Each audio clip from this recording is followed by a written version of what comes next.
11 দলীয় জোট ইতিমধ্যে তাদের নির্বাচনী ক্যাম্পেইনে গণভোটে তারা হায়ের পক্ষে অবস্থান নিয়েছে। গণভোটে আমাদের হাকে বিজয় করতে হবে। আগামী 12ই ফেব্রুয়ারি যেই নির্বাচন হবে, সেই নির্বাচনে আমরা যে প্রথম ভোটটা দিব, সেই ভোট হচ্ছে গণভোটে হা ভোট। আপনারা কি পারবেন? এই গণভোটে হাকে বিজয় করার মাধ্যমে বাংলাদেশে আগামী 100 বছরের রাজনীতি বিনির্মাণ হবে। আগামীর 100 বছরের বাংলাদেশ রাষ্ট্র সুখী সমৃদ্ধ একটি ইনসাফ ভিত্তিক বাংলাদেশ বিনির্মাণ করার জন্য গণভোটে আমাদের হাকে জয় করতে হবে।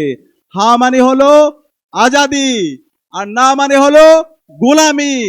আমরা এই আজাদির জন্য বাংলাদেশের 18 কোটি জনতাকে সাথে নিয়ে গণভোটে হাকে বিজয় করবো। আমরা কি পারবো? ইনশাআল্লাহ।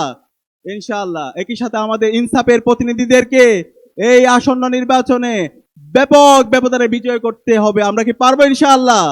ইতিমধ্যে বাংলাদেশের তরুণরা সিদ্ধান্ত নিয়েছে। বাংলাদেশের 5টি ছাত্র সংসদ নির্বাচন হয়েছে। প্রতিটি ক্যাম্পাসের ছাত্র সংসদ নির্বাচনে ইনসাফের পক্ষের প্রতিনিধিরা ব্যাপক ব্যবধানে বিজয়ী হয়েছে এবং ইনসাফের প্রতিনিধিরা বিজয়ী হয়ে আসার পরে বাংলাদেশের প্রতিটি ক্যাম্পাসের আমূল পরিবর্তন নিয়ে এসেছে। আমরা ইতিমধ্যে আমাদের জবাবদিহিতা নিশ্চিত করেছি। আমরা গত 4 মাসে কি কাজ করেছি সেটা আমরা জাতির কাছে হাজির করেছি। আমরা আশা করব ইনসাফের প্রতিনিধিরা সারা দেশে নির্বাচিত হয়েছে, তারা জনগণের ক্ষমতা জনগণের হাতে তারা তুলে দিবে, জনগণের কাছে তারা জবাবদিহি করবে।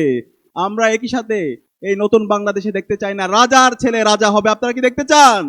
আমরা দেখতে চাই না। আমার এই বাংলাদেশ চলে আমার এই শ্রমিকের ট্যাক্সের টাকা দিয়ে, আমার এই বাংলাদেশ চলে আমার রিক্সা চালকের ট্যাক্সের টাকা দিয়ে। রিক্সা চালকের সন্তান যদি যোগ্য হয় তাহলে সেও বাংলাদেশের প্রধানমন্ত্রী হতে পারবে।